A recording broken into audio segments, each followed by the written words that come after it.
اور تیل و گیس کی پائپ لائنز شامل ہیں۔ ان منصوبوں کے پردے میں بیجنگ آرکیٹیکٹ کے اہم ساحلی مقامات پہ اپنے اثر و رسوخ کو مضبوط کر رہا ہے، اور ماہرین یہ کہتے ہیں کہ یہ انفراسٹرکچر مستقبل میں فوجی مقاصد کے لیے بھی استعمال ہو سکتا ہے، چاہے وہ انٹیلیجنس اکٹھا کرنے کے لیے استعمال ہو یا کسی ممکنہ تنازع میں نیول بیس کے طور پہ۔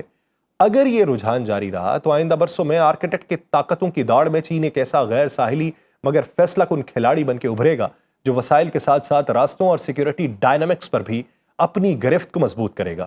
دوسری جانب نیٹو خاص طور پہ امریکہ، کینیڈا، ناروے اور ڈنمارک جیسے رکن ممالک اس خطے میں روسی اثر و رسوخ کو تیزی سے چیلنج کر رہے ہیں۔ روسی عسکری موجودگی یہاں محض علامتی نہیں رہی۔ ماسکو نے گزشتہ ایک دہائی میں درجنوں نئے فوجی اڈے تعمیر کیے ہیں، جن میں ایسے ایئر بیسز شامل ہیں جو جدید لڑاکا طیاروں اور بامبرز جیٹس کو پناہ دے سکتے ہیں۔ برفانی ماحول کے لیے ڈیزائن کیے گئے ایئر ڈیفنس سسٹمز نصب کیے گئے ہیں اور ساحلی علاقوں میں جدید میزائل بیٹریز تعینات کی گئی ہیں۔ روس نے اپنی بحریہ کے لیے برف توڑ جہازوں کی ایک نئی کلاس متعارف کروائی ہے، جن میں سے کچھ نیوکلیئر پار پر چلتے ہیں تاکہ آرکٹک کے سب سے مشکل حصوں تک سال بھر رسائی کو ممکن بنایا جا سکے۔ دوسری جانب نیٹو نے بھی خاموشی سے اپنے آرکٹک آپریشن میں تیزی دکھائی ہے۔ امریکہ نے الاسکا میں اپنے فضائی اور میزائل ڈیفنس سسٹمز کو اپ گریڈ کیا ہے۔ ناروے میں نیٹو کے مشترکہ مشقوں کی تعداد میں اضافہ ہوا ہے اور برطانیہ نے برفانی جنگ کے لیے مخصوص فوجی دستوں کو دوبارہ سرگرم کر دیا۔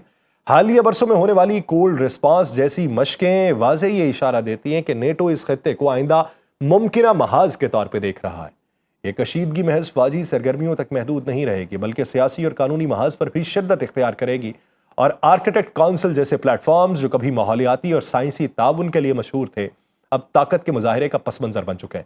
روس پہ یوکرین جنگ کے بعد لگنے والی پابندیوں نے مغربی ممالک کو مزید محتاط اور روس کو مزید جارحانہ بنا دیا ہے۔ ماسکو کا موقف یہ ہے کہ آرکیٹیکٹ اس کا تاریخی حق ہے اور کوئی بیرونی طاقت اس کے اندرونی معاملات میں دخل اندازی نہیں کر سکتی، جبکہ نیٹو ممالک اسے بین الاقوامی پانی اور وسائل کے کھلے حق کا معاملہ سمجھتے ہیں۔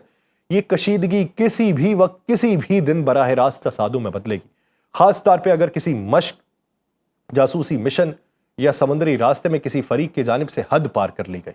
آرکیٹیکٹ کی جغرافیائی سختیاں اس خطرے کو مزید پیچیدہ بناتی ہیں، کیونکہ یہاں کسی بھی غلط فہمی کو دور کرنے کا وقت کم اور رد عمل کا دباؤ زیادہ ہو جائے گا۔ ماہرین خبردار کرتے ہیں کہ آرکیٹیکٹ میں ہونے والا کوئی محدود تنازع بھی بآسانی عالمی جنگ میں بدلے گا، کیونکہ یہاں ملوث طاقتیں سب کی سب نیوکلیئر ہتھیاروں سے لیس ہیں۔ اور آرکیٹیکٹ کے اس بدلتے منظرنامے میں ایک اور پہلو جو نظر انداز نہیں کیا جا سکتا وہ یہ ہے کہ وہاں کے مقامی باشندوں کی زندگی میں پڑنے والا اثر۔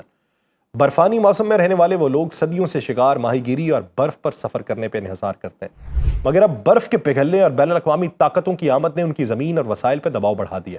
جہاں ایک طرف تیل و گیس نکالنے والی کمپنیز آئیں گی، وہیں دوسری طرف فوجی اڈے، بندرگاہیں تعمیر ہو رہی ہیں، جس سے ان کے روایتی طرز زندگی تیزی سے ختم ہو رہی ہے، اور اس کے ساتھ ساتھ آرکیٹیکٹ کی برف میں بند صدیوں پرانا کاربن ڈائی آکسائڈ اور میتھین بھی پگھل کر فضا میں شامل ہوگی، جو عالمی درجہ حرارت کو مزید بڑھانے کا خطرہ رکھے گی۔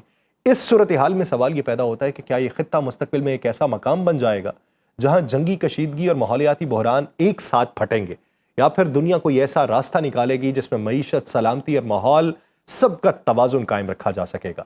آرکیٹیکٹ میں ممکنہ فوجی تصادم کے منظرنامے نے اس خطے کی تیزی سے بدلتی جغرافیائی حقیقتوں کا ایک سنگین پہلو عیاں کیا ہے۔ برف کے تیزی سے پگھلنے سے یہاں نئی سمندری گزرگاہیں کھلیں گی، جن کے ذریعے ایشیا اور یورپ کے درمیان فاصلہ ہزاروں کلومیٹر کم ہو جائے گا، اور یہ نہ صرف تجارت بلکہ فوجی رسد کے لیے بھی انتہائی اہم ہوگی۔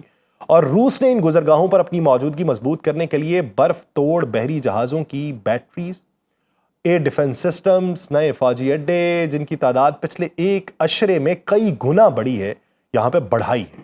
اور دوسری طرف امریکہ اور نیٹو ممالک اس پیش قدمی کو روکنے کے لیے مشترکہ مشقیں کر رہے ہیں۔ جدید ریڈار سسٹم، فضائی نگرانی کے نیٹ ورک قائم ہو رہے ہیں۔ چین قریبی آرکٹک ریاست کا دعویٰ کرتے ہوئے اس دوڑ میں شامل ہو رہا ہے۔ یہی سارا معاملہ برفانی حالات میں چلنے والی بحری جہازوں اور تحقیقاتی سٹیشنز پہ بھاری سرمایہ کاری کی صورت میں نظر آ رہا ہے۔ یہ سب اقدامات اس امکان کو جنم دیتے ہیں کہ کسی حادثاتی جھڑپ، نیویگیشن تنازع یا وسائل پہ جھگڑے سے بھری فوجی کشیدگی جنم لے گی، جو آرکیٹیکٹ کے سکون کو ایک نئی سرد جنگ کے محاذ میں بدلے گی۔ اور یوں آرکیٹیکٹ کا منظرنامہ ایک ایسی شطرنج کے کھیل میں بدل جائے گا جہاں ہر چال انتہائی سوچ سمجھ کر کھیلی جائے گی، لیکن ہر مہرہ برف کے نیچے چھپے وسائل اور برف کے اوپر کھلتے نئے راستوں پہ قبضے کی دوڑ میں لگا ہوگا۔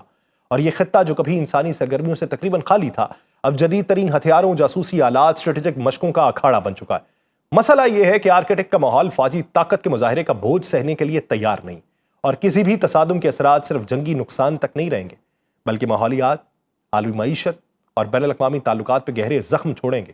اور دنیا کے طاقتور ممالک ایک طرف سفارتکاری کی بات کرتے ہیں، دوسری طرف اپنی موجودگی مضبوط کرنے کا کوئی موقع ہاتھ سے نہیں جانے دیتے۔